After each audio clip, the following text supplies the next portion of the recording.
Okay guys, excuse my hat, but this is an emergency video, okay? I did not expect to be filming this at all. Disclaimer, if you're in a hit and run, don't follow the person. But I did. But don't do that. Don't do what I did. I'm telling y'all, it was like full on Fast and Furious. I was running stop signs, red lights. I was going over 80 miles per hour. It was crazy.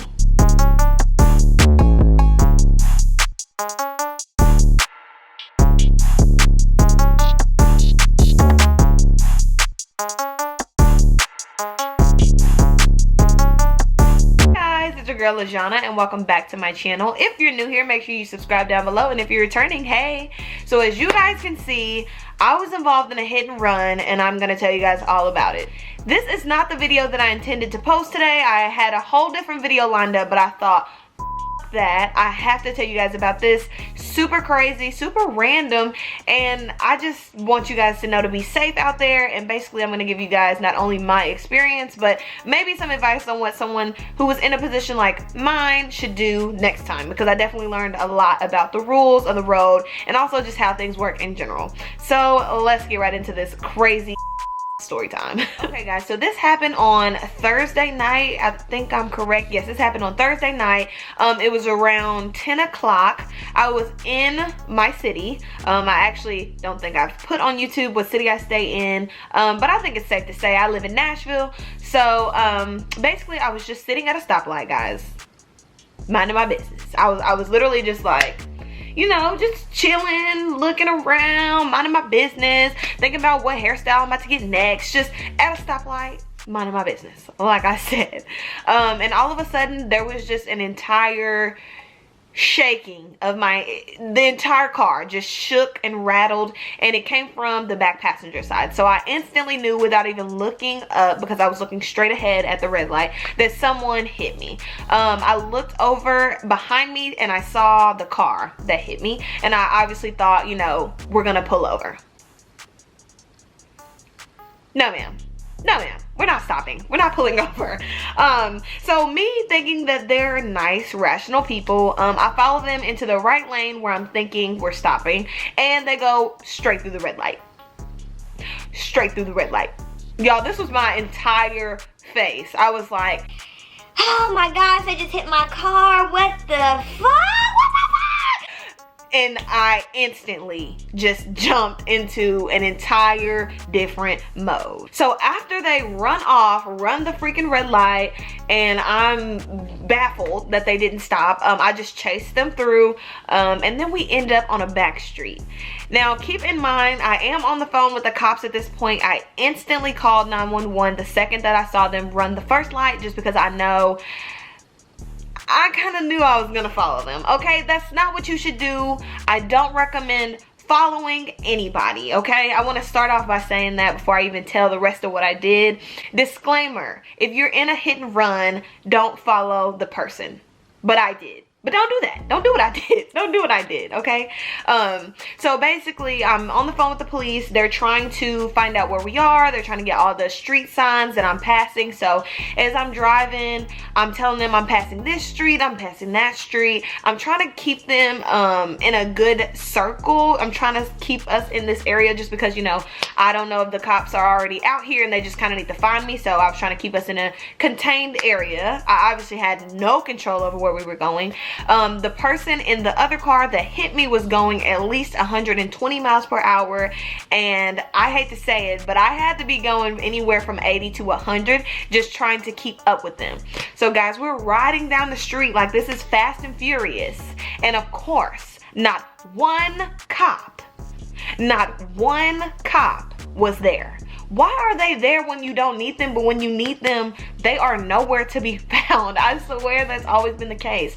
So I'm hoping, praying, even though I'm on the phone with dispatch, I'm praying that a policeman sees us speeding, he stops us, or even if they don't know what's going on and they try to pull me over, I don't care. I just want them to get the person in front of me. So I finally get the license plate number after getting close to them maybe once or twice, finally get it confirmed, finally get to look at it a second time, and finally get to read it off to the dispatch. Now, this is when things get kind of crazy. So on top of the fact that we're riding down the street, I would like to throw in that this was probably about a 10 to 15 minute exchange that we, from the time that I got hit to the time that I stopped my car finally. But, so we're riding down the street still. I got the plate, but I just wanted to confirm that I had the right number, okay? And I will admit that I was a bit angry, okay, as anybody would be if someone hit your car and they tried to run off. How would you feel? Exactly, you're gonna chase after them, okay? I know you're gonna chase after them. But yeah, so once we get to a certain street, they turn again, and keep in mind, we're making sharp turns, guys. They're not being friendly with me. They either have a warrant, the car is stolen, they're on drugs. There was something going on, because the rate of speed at which they were moving, and on top of the fact that even though there's damage to my car, obviously I'm gonna put that up for you guys. Here's the first hit. Let me show you guys the first time they hit my car, because yes, they hit me twice. They hit me twice, guys. Not once, but 2 times that these people hit me. So yeah, this is the first hit from the back. This is the first amount of damage that they did to my car. That is not great at all, and I'm upset about it, but I mean, it wasn't that bad not to stop. You know, my car still worked, everything was cool. So it's just, I knew something was going on. So once we got to this dead end, let me keep on track with the story. See, I'm kind of bad at telling stories a little bit. So we get to this dead end, neither one of us, me nor the driver, and the only reason why I say that they didn't know that it was a dead end, because it's like, why would you go into a dead end? You're being chased, you know. They didn't know what was going on. So once they get down to the bottom of the dead end, they start to make a U-turn. So by the time that I get to them, I see them making the U-turn. So that's when I decide to use my car as a barricade. And that did not work. That did not work at all. So I put my car going widthwise, if that makes sense. So if the streets go this way, I parked my car this way in order to keep them, you know, contained in kind of a, you know, general area until the cops could come, because I had no plan of getting out of my car. Just to make that clear, I had no plans of getting out of my car or confronting that person or anything like that. I just wanted the cops to come and take care of them, and I wanted to stop having to chase them, and I didn't want to lose them. So once we get to the dead end, they're making their U-turn, and I put my car that way. They didn't give a about my car being there. They hit me a second time, guys. Then the second hit is when I knew, I was like, this has got to end. I can't keep doing this. So what they do is they actually ram my car and continue to hit the gas until they scrape it enough to just get past. So these people are not playing games about getting away from me. So once they do that, I'm still on the phone with dispatch. Like I said, I was on the phone with them the entire time. I let them know when I was running red lights, when I was running stop signs. I'm talking all of that stuff. I'm telling them on the phone, hoping that they catch up. So once I tell them that I was hit a second time, that's when the dispatcher is like, you have to stop chasing them. Now that they've hit you a second time, it's kind of a little bit more serious. So just stop chasing them. So finally they get out of my view, and I decide, okay, I'm gonna stop. So then I stop, and the cops show up, and they get the report, and you know, I tell them the license plate again. They get the description of the car and all of that mess, and I finally get to go home.